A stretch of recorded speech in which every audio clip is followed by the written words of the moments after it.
Hello, folks. It's Sunday, and I'm back again. And I do like the fact that I just am very spontaneous about these videos.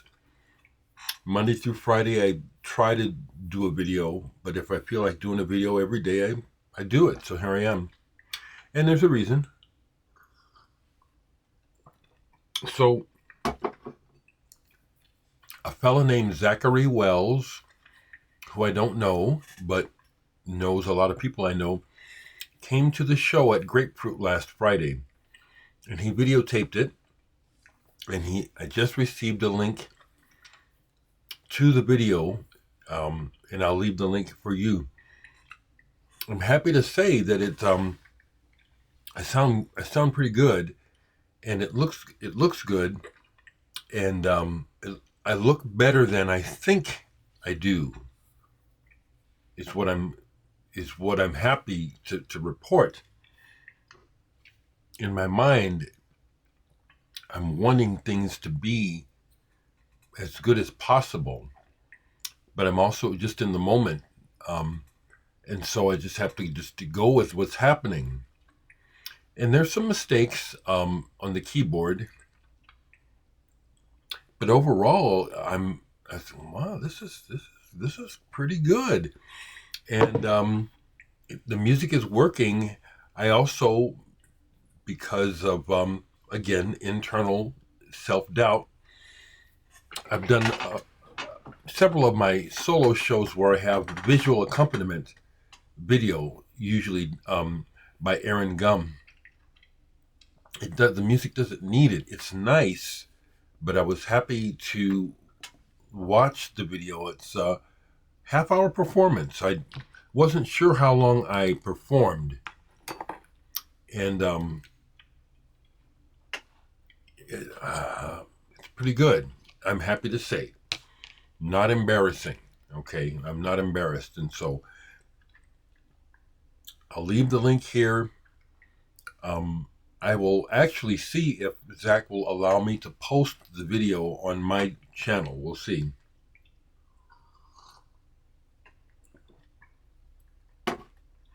I got the latest Zone of Tones CD. It's in the bedroom, Jim, so if you see this, it did get a night listen. I want to listen to it again. It's kind of dark. Compared to the other two, this one is kind of moody. And so I need to check it again before I really give it a review. But the other thing I wanted to respond to is that there was a little bit of chatter about Can. Someone asked where to start with Can. Someone said Future Days. I, for one, and I might be out on a limb doing this, but this is my perspective. When people ask me about an artist, where do I start with so-and-so? My answer is the same for every artist. Start at the beginning. Even though some artists totally change, I still say if you're interested, start at the beginning. But with Can, I say definitely start at the beginning. Now this is a reissue. I have an original, but I didn't bother to dig it out to, this one came up. A lot of my records aren't in order. They're in alphabetical order, but they're not in order on the shelf, okay? So my two copies of Monster Movie are not together, but I have an original. This is the lovely reissue. This is back when Malcolm Mooney was the singer in the band. Start here. As I was saying, their music really hasn't dated, and this album is no exception. There are aspects of the way it's recorded where there is a sense of time, but the actual performance itself could have been done today. Can is an exceptional group in the history of music. They were. I have pretty much all of their albums, and I recommend them all. I was just listening to, okay, I got them to grab it.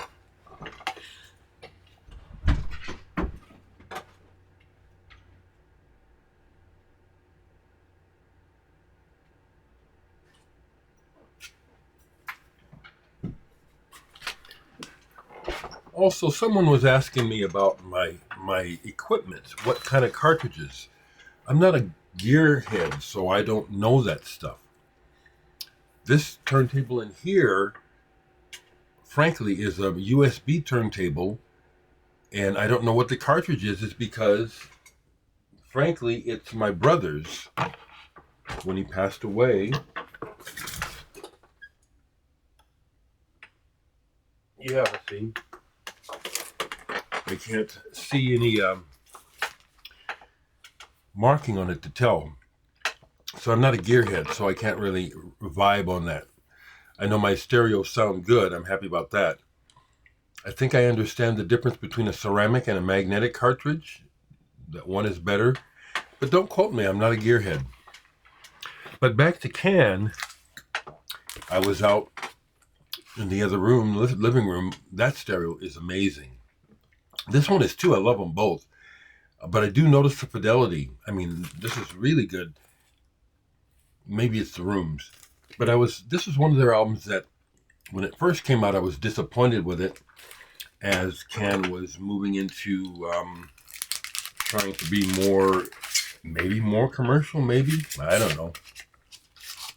But I listened to side 2 of this, Red Hot Indians and Unfinished, and said, oh, there's the Can that I'm talking about. This is good, landed. So if, for example, if a person were to start here with Can, I think you would get a false impression, okay? That's why I say go back to the beginning. Go back to the beginning. And Future Days is a masterpiece. I'll agree with that. The person suggested Future Days because that's a masterpiece of an album. It is. I'm not going to say that I think it's their best. It might be. But Tago Mago, to me, it's just, experience-wise, I've had many listening experiences and psychedelic experiences listening to Tago Mago. One in particular with friends, where it was a group experience where we all did psychedelics, and that album, we didn't know where we were after a while. Amazing. Some other records that have been played. I did some weeding out of my 45s recently and took them down to Grapefruit, and heard from David Nance yesterday that I have more credit. Yay! So while I was doing that, I was out in the living room playing music and going through singles. And this is one of the albums that I listened to. And it turns out that, yes, James Vincent was in the band at this time, guitarist. I have his solo album, a couple of them. And the bass player, Bowie, I think is his name, is from Omaha, is from Omaha. And unless I'm mistaken, Bobby Jones ended up moving back to Omaha. And for a minute, someone was trying to get us together, me and Bobby, and I don't know what happened to that. But Aorta, this is a good album. It is psychedelic, but it is pop as well. This is a good album. Played the whole thing, really enjoyed it. Aorta. Now, I haven't played this, but this is out to be played. I pulled it because I was trying to remember, do I still have the single that came with this? And I do. Einstürzende Neubauten. Halber Mensch, half a man. Halber Mensch. This is the first thing I bought by them when this came out. And it was a challenge to enter into their world and understand what's going on here. Don't speak the language, but I speak the language of the music. And this is very good. Einstürzende Neubauten. Some other things sitting out. I pulled this to play because I put it away way too soon.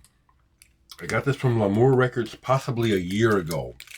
and this is wonderful, and it's time to play it again. Sebastian Mullaert and Henrik Frendin. Hind or Hind.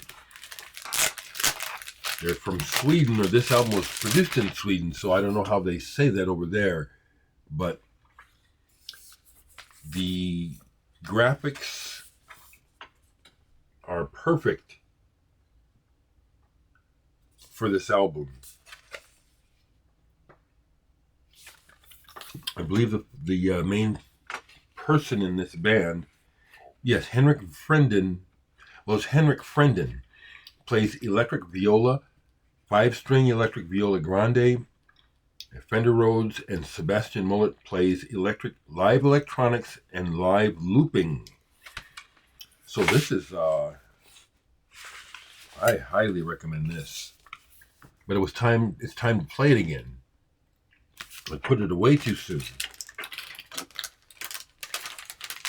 Now, while I was over there next to it,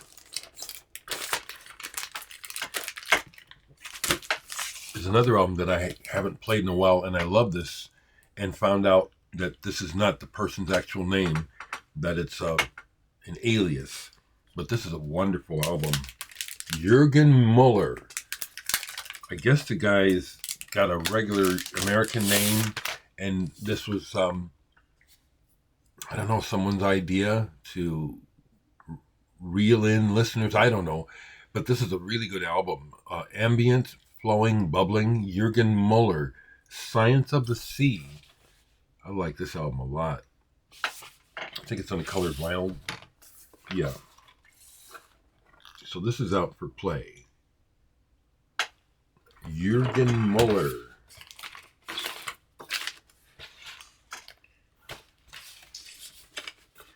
So, yeah, that's what got me to post. After I upload this video, I will go and see if I can contact Zachary Wells to see if he will allow me to upload his video on my channel. I'd like that. And then I played some of this yesterday. Low. David Bowie and Prince are gone, but their music and their legacy is everlasting. This is the orange one, my favorite color. Oh, isn't that pretty? I personally like that Bowie logo that's play on the RCA. So I've heard a person say in a review of this that they thought it was ugly, but I like it. And I love this album.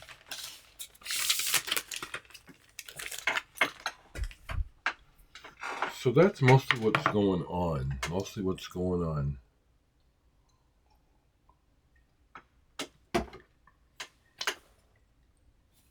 Yeah, when I got something to say, I get on and I make the video. Update on my neighborhood. Yesterday, my neighbors whose house, the house didn't burn down, it got burned out.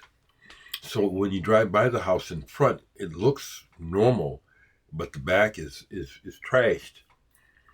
And so they were moving their stuff yesterday, and the Red Cross was not involved. Someone asked me if the Red Cross got involved, saying that this is what they do.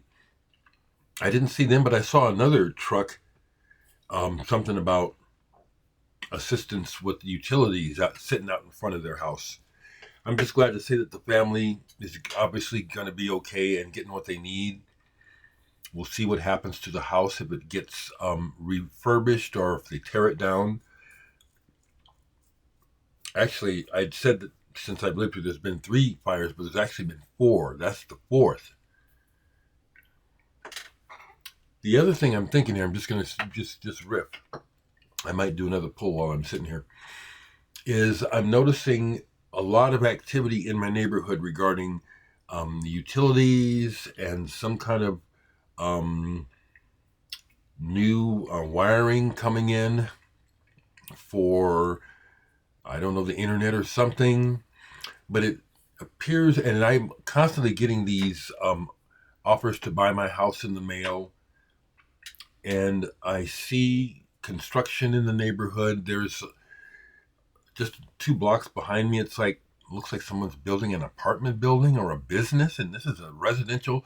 It's like they're prepping my neighborhood for gentrification, and it is happening around me. But I don't want to get forced out of my home, and it feels like that's what's partially going on. I'm not looking forward to the bill that the city is going to send me for the sidewalk replacement, because I already paid for the one that I thought I really had to replace. And they come up and did the whole block. So I won't be the only person unhappy when I get the bill.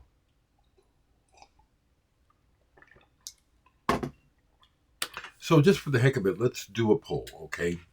And let's go right in front of me, but don't look, and hope I don't pull something that I've shown before. What did we get? Okay, so here's one. This is a band. I don't listen to them, but I keep these records. Triumvirat. Every now and then it's okay for a little bit.